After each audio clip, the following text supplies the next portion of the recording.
5장 미국의 남북전쟁, 노예 제도를 두고 싸운 남부와 북부.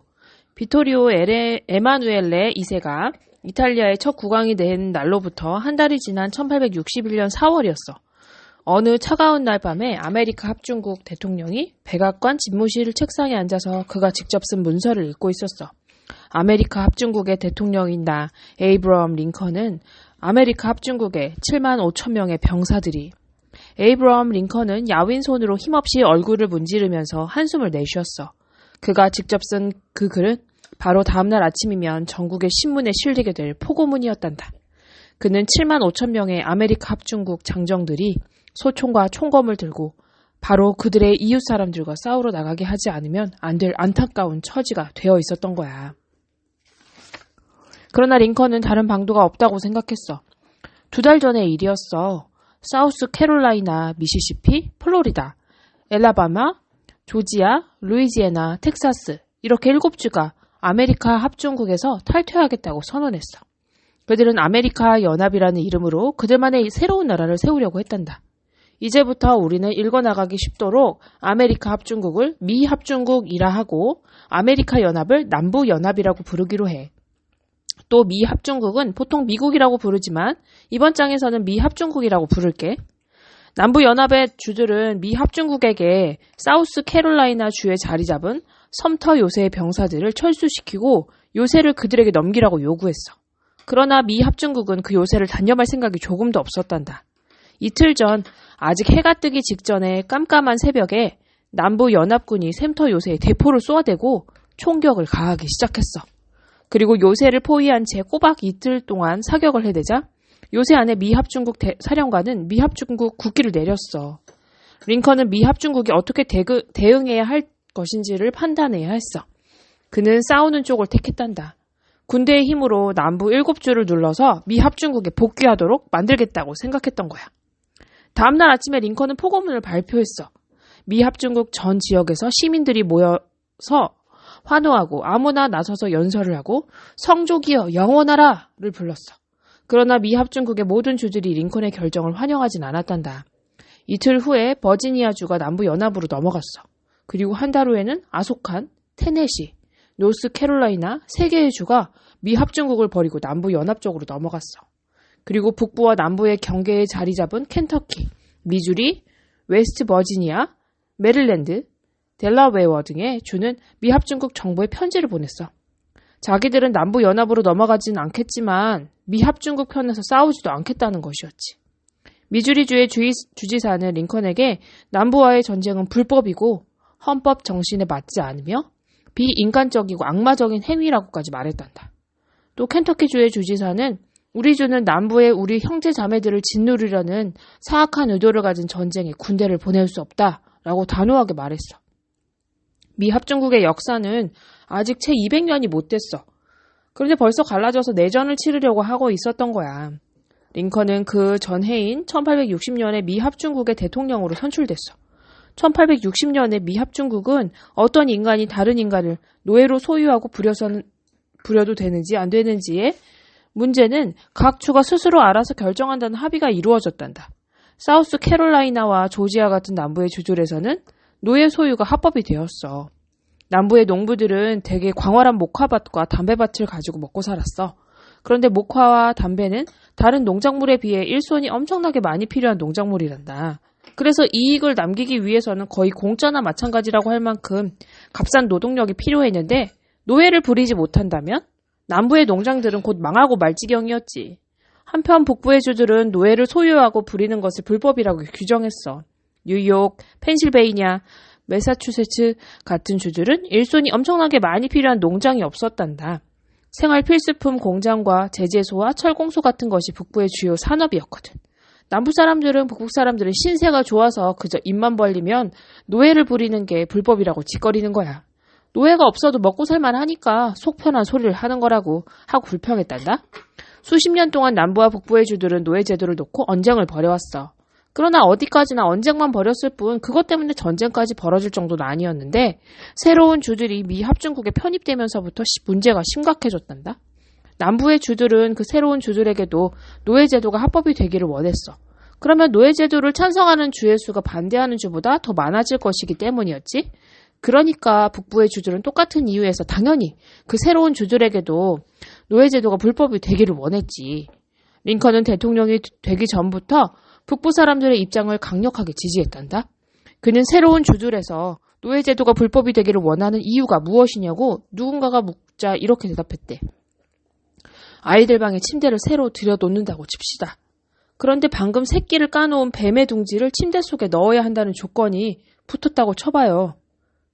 그렇다면 부모가 어떤 결정을 내릴 것인지에 대해서 어느 누구도 이의를 달 사람이 없지 않겠습니까? 그러니까 링컨은 노예제도를 뱀의 둥지처럼 징그럽고 무시무시한 것이라고 생각했던 거야. 링컨이 대통령이 되자마자 노예제도를 합법화한 남부의 여러 주들이 미합중국을 탈퇴할 준비를 하기 시작했어. 그리고 정말로 탈퇴해버리자 링컨은 전쟁을 선포했단다. 링컨도 그의 군대의 장군들도 처음에는 그 전쟁이 금방 끝날 거라고 생각했던가 봐. 전쟁 초기에는 정부의 관리들이 심지어 마치 무슨 연극을 보러 가는 것처럼 아내를 데리고 전쟁터로 시차를 나가기까지 했다는구나. 그들은 푸른 군복을 입은 미합중국 군대가 회색 군복에 남부연합군을 마치 어린아이 손목 비틀듯이 쉽게 이겨버릴 거라고 철석같이 믿었던 거야. 그러나 몇 달이 지나자 링컨은 그 전쟁이 쉽게 이길 수 있는 전쟁이 아니라는 것을 깨달았어.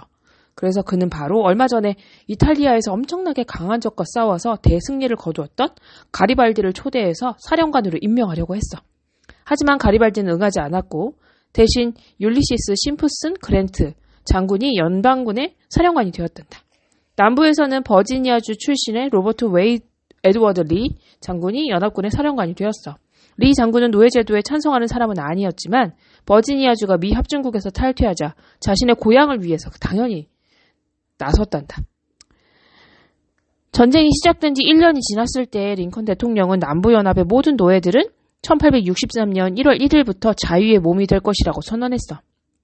이 선언을 노예 해방 선언이라고 해. 물론 링컨은 남부연합에 대해서는 아무 권한이 없었어. 그래서 남부의 노예들에게는 아무 변화도 일어나지 않았단다. 그러나 그 선언을 함으로써 링컨은 남북전쟁은 이제 미합중국을 지키기 위한 전쟁이 아니라 노예 제도를 없애기 위한 전쟁이 되었다는 것을 전 세계에 알린 것이었단다. 링컨은 그 전쟁이 매우 중요한 전쟁이라는 점을 미합중국 국민에게 확실히 알려야 할 필요가 있었단다. 수많은 젊은이들이 고통당하고 죽어가고 있었기 때문이었어. 1863년에 벌어진 게티스버그 전투에서는 단 하루 만에 1만 5천 명 이상의 병사들이 죽거나 다쳤단다. 또 버지니아주의 리치먼드와 조지아주의 애틀랜타 등 수많은 읍과 도시들이 불타고 폐허가 되었어. 1865년 4월 9일에 리 장군은 그가 이끄는 남부연합군이 이제는 식량도 다 떨어지고 지쳐서 더 이상 싸울 힘이 없다고 판단했단다. 그래서 그는 버지니아주의 매턱스라고 하는 작은 읍에서 그랜트 장군 앞에 나가서 항복을 선언했어. 4년 동안의 전쟁이 마침내 끝난 거야. 이 전쟁에서 5만 명 이상이 죽었는데 이것은 역사상 미국이 치른 그 어떤 전쟁보다도 더 많은 숫자였고 20세기에 들어와서도 미국이 그처럼 엄청난 인명을 잃는 전쟁은 없었단다. 남부에서는 심지어 전쟁이 끝나고 나서 돌아보니까 한 세대가 완전히 사라져버리고 없더라고 할 정도였어. 남부연합이 깨지고 남부의 여러 주들은 다시 미합중국에 복귀해야 했어. 물론 이제 그들은 더 이상 노예를 소유하고 부릴 수 없게 됐지. 남북전쟁은 미합중국을 지켜주었지만 그 전쟁은 또한 미합중국이라는 나라의 모습을 완전히 바꾸어 놓았단다. 링컨의 죽음과 노예 문제. 리 장군이 그랜트 장군 앞에 나가서 항복을 선언한 날로부터 며칠 후였어. 링컨이 한밤중에 공포의 몸서리를 치면서 잠에서 깨어 벌떡 일어나 앉아 방 안을 둘러보았어. 그곳은 백악관의 그의 침실이었어.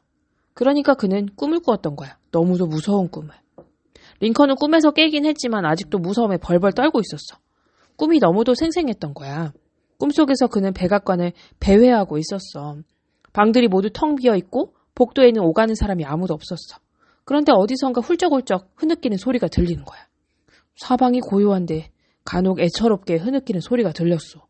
그런데 어디서 누가 오는지 알 수 없었어. 그래서 이 방 저 방을 둘러보았는데 아무도 보이지 않았어.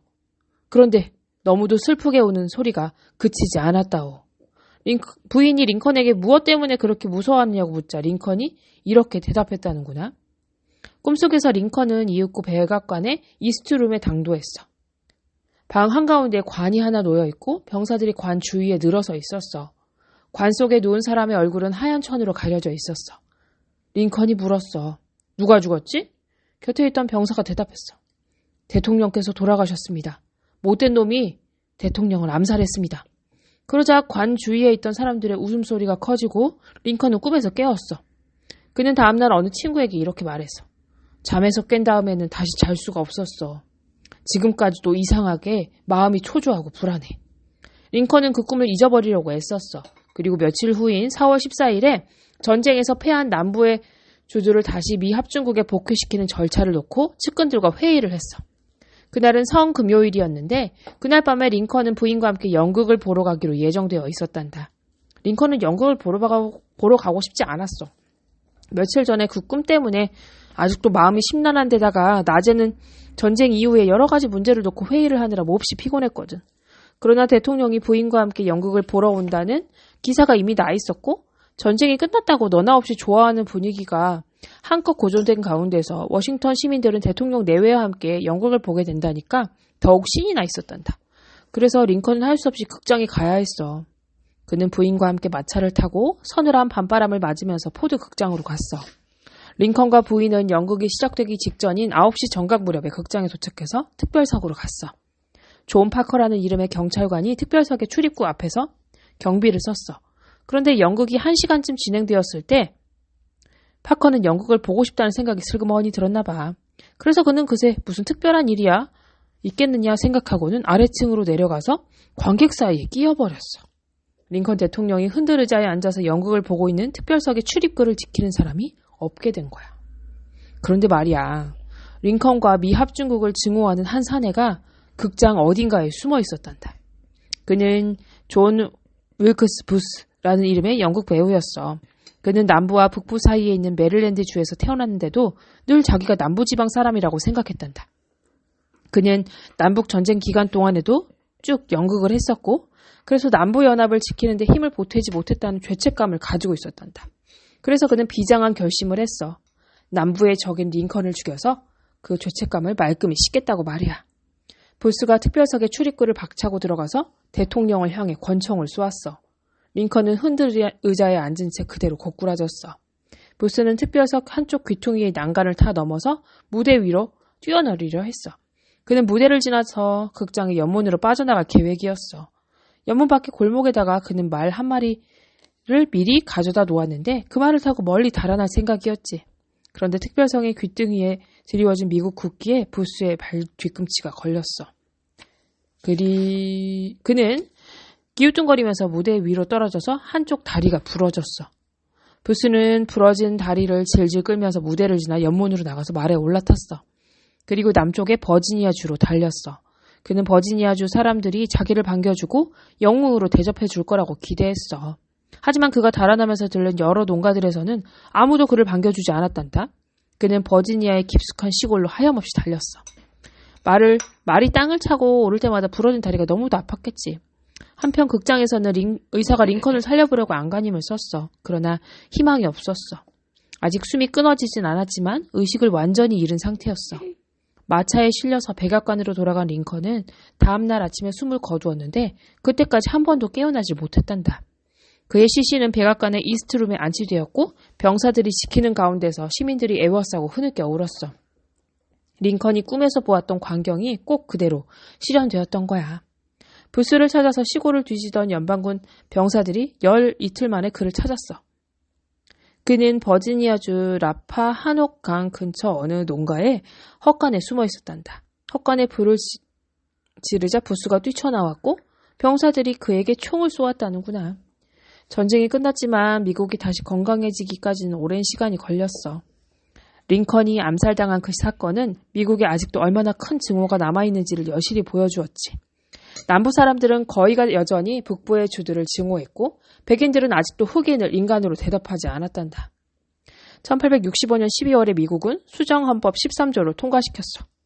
미국의 헌법에 공정한 재판을 통해서 밝혀진 범죄에 대한 처벌이 아닌 한은 노예를 부리는 것은 물론이고 그 어떤 비자발적인 굴종도 미국과 미국의 법이 관할하는 모든 곳에서 자행되어서는 안 된다라는 조항이 덧붙여졌던 거야. 다시 말하면 유죄를 선고받고 감옥에 가둔 경우를 제외하고는 어느 누구도 타인을 가두거나 강제로 노동을 시켜서는 안 된다는 것이었어. 또 각 주들은 노예를 소유하는 것이 합법인지 불법인지를 스스로 결정할 수 없게 되었어. 미국의 모든 주에서 노예 제도가 불법이 된 것이지. 남북 전쟁이 끝난 후에 몇 년 동안을 미국 남부의 재건설 시기라고 부른단다. 그러나 실제로는 그리 크게 달라진 게 없었어. 헌법에서는 노예가 해방되었다고 말하고 있지만 미국 정부는 흑인이 그들이 살고 싶은 곳에서 토지를 가지고 살도록 도와주지 않았고, 예전에 거의 공짜로 농장 주인들을 위해서 손발이 터지도록 일했던 수많은 노예들은 그 어떤 보상도 받지 못했단다. 빈털터리인 채로 자유의 몸이 된 남부의 흑인은 목구멍에 풀칠이라도 하기 위해서 또다시 백인의 농장으로 가지 않을 수 없었어. 백인 농장 주인들은 자기들 맘대로 부리던 노예를 빼앗아버린 미 합중국에 대한 원한을 아직도 씻어버리지 않고 있었어. 그래서 그들은 예전에 노예를 부리던 때와 조금도 다름없이 흑인들을 학대하고 혹독하게 부렸단다. 노예 제도는 사라졌어. 그러나 지금은 아프리칸 아메리칸이라고 불리는 흑인이 백인과 똑같은 자유와 권리를 누리기까지는 아주 많은 시간이 지나야 했단다.